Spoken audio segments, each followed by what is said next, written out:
Hey everyone, welcome back to the channel.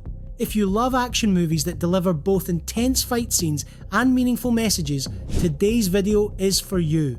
We're diving into Dev Patel's powerful directorial debut, Monkey Man, and why it feels like the spiritual successor to John Wick, but with a twist that really hits home as we head into the disaster that is the year 2026. I'll explain the clear similarities, how it brings back the raw revenge spirit of the original John Wick, and why this film feels made for our times as we face global challenges. It even serves as a call for the oppressed to stand up against the elites controlling the system. Stick around, because by the end you'll see why Monkey Man isn't just entertainment, it's inspiration for the downtrodden. First, a quick refresher on both movies to set the stage. John Wick, released in 2014, stars Keanu Reeves as a retired assassin who's pulled back into the underworld after some thugs kill his puppy, the last gift from his late wife. It's a simple revenge story that turns into a stylish, action-packed journey through a secret world of hitmen and powerful crime bosses. Jump to 2024 and we have Monkey Man, starring and directed by Dev Patel. He plays Kid, a young man from a rural Indian village haunted by the brutal murder of his mother and the destruction of his home by corrupt police and political elites.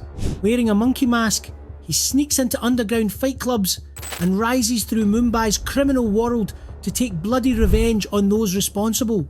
Inspired by the Hindu legend of Hanuman, the monkey god symbolising strength, devotion and justice, the film mixes mythology with gritty street-level action. Both films are revenge thrillers at their core, but Monkey Man adds strong social commentary on inequality, corruption and resistance. Now, let's explore why they feel like cinematic cousins. Similarities between Monkey Man and John Wick. Right away, the similarities stand out. Both heroes are lone wolves driven by personal loss. John Wick by his wife's memory and that symbolic puppy, Kid by his mother's violent death. Their grief sparks a fierce rage that turns them into one-man armies, taking down waves of enemies in creative and brutal ways. Visually and stylistically, they're very similar. Picture neon-lit nightclubs pulsing with electronic music, where our heroes crash the party and turn it into a slaughterhouse. In John Wick, it's the Red Circle club scene with strobe lights and headshots. Monkey Man mirrors this in its brothel fight scenes full of chaotic brawls with flashing lights and pounding beats. Both movies showcase long take action that's graceful yet brutal, fists, knives, improvised weapons, you name it. Their character journeys also mirror each other. John Wick begins as a grieving widower pulled out of retirement, rebuilding his skills and alliances. Kid starts as a masked fighter in shady rings, barely getting by while planning his rise into the elite world. Both make unlikely friends, John with his hotel manager and fellow assassins, Kid with a community of marginalised outcasts like the Hydra, India's third gender group who become his healers and fighters. And let's not forget the dogs. In John Wick, the puppy's death is the provoking incident, but later films show John's soft spot for canines. Monkey Man has a kind bond with stray dogs, using them in his schemes which humanise these otherwise relentless killers and contrast them with the heartless high society villains. While John Wick creates a mythic assassin underworld with its own rules and currency, Monkey Man grounds its story in real social divides, the poor masses against the corrupt rich. It's like John Wick, with a political conscience. Back to the original intention of John Wick, pure revenge. Here's where Monkey Man really stands out. It gets back to the core of the first John Wick film, which was all about pure revenge. The original John Wick wasn't about complex lore or spin-offs like The Continental. It was a simple, intense story of a man avenging a personal wrong in a world that underestimated him. No extras, just raw fury. As the John Wick series progressed through chapters 2, 3 and 4, it became caught up in world building, the high table, markers, excommunications and global conspiracies. Those are fun, but they watered down that primal drive. Monkey Man brings it back perfectly. Kid's mission is personal and raw. It's not about climbing an assassin ladder, it's about tearing down the system that destroyed him. The violence feels real, not just for show. Patel has mentioned John Wick as an inspiration, but he adds cultural depth. Hanuman's legend parallels Wick's Baba Yaga myth. Both are unstoppable forces driven by injustice. By focusing on revenge as a spark for change, Monkey Man shows why the first John Wick hits so hard. It's cathartic to see someone fight back when everything's been taken from them. Why Monkey Man is perfect for 2026, a world in crisis. Looking ahead through 2026, Monkey Man feels strangely on point.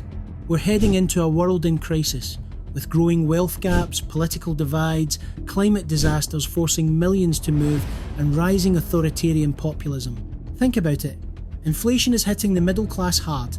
Tech billionaires are hoarding power and governments are cracking down on protests. In the US, Europe, India and beyond, the elites seem untouchable while most people struggle. Monkey Man speaks directly to this. Set in a fictional Mumbai called Yatana, meaning torment, it reveals the decay beneath shiny skyscrapers, land grabs from villagers for development, police brutality enforcing elite agendas, and religious nationalism stirring division. The villains aren't just gangsters, they are corrupt gurus, politicians, and cops who use faith and poverty to control people. Baba Shakti, the film's hypocritical spiritual leader, preaches to the poor while supporting a nationalist candidate, reflecting real-world figures like India's BJP and the Modi era, where Hindutva ideology has caused communal violence and marginalised minorities. But it's not just about India. The film's themes reflect global problems. The loss of indigenous lands, like Adivasi evictions, discrimination against LGBTQ+ communities, shown through the empowering portrayal of Hijra as warriors, and the cycle of poverty trapping the poor. In a post-pandemic world, where billionaires got richer while workers struggled, Monkey Man shouts that the system is rigged. As 2026 approaches, with elections on the horizon, AI changing jobs, and global tensions rising, this movie warns us not to be complacent. It's more grounded than John Wick's fantasy. Its crises feel like they come straight from the news, turning the revenge story into a symbol of real resistance. Inspiration for the poor and controlled to fight back. This brings us to the core. Monkey Man inspires the oppressed to fight back against political and social elites. Unlike John Wick, where revenge is a solo mission, Monkey Man highlights the power of community. Kid doesn't win alone. He's helped and strengthened by the Hijra community, who represent the forgotten and persecuted. They train him, heal him, and join the fight, turning personal anger into a collective uprising. The message? The poor, the controlled, and the marginalised, whether farmers losing land, gig workers, or minorities facing hate, are stronger together. The film supports radical action. Kids' violence is shown as justified, a needed fight against systemic evil. It includes real footage of Indian protests against corruption, encouraging viewers to find connections in their own lives.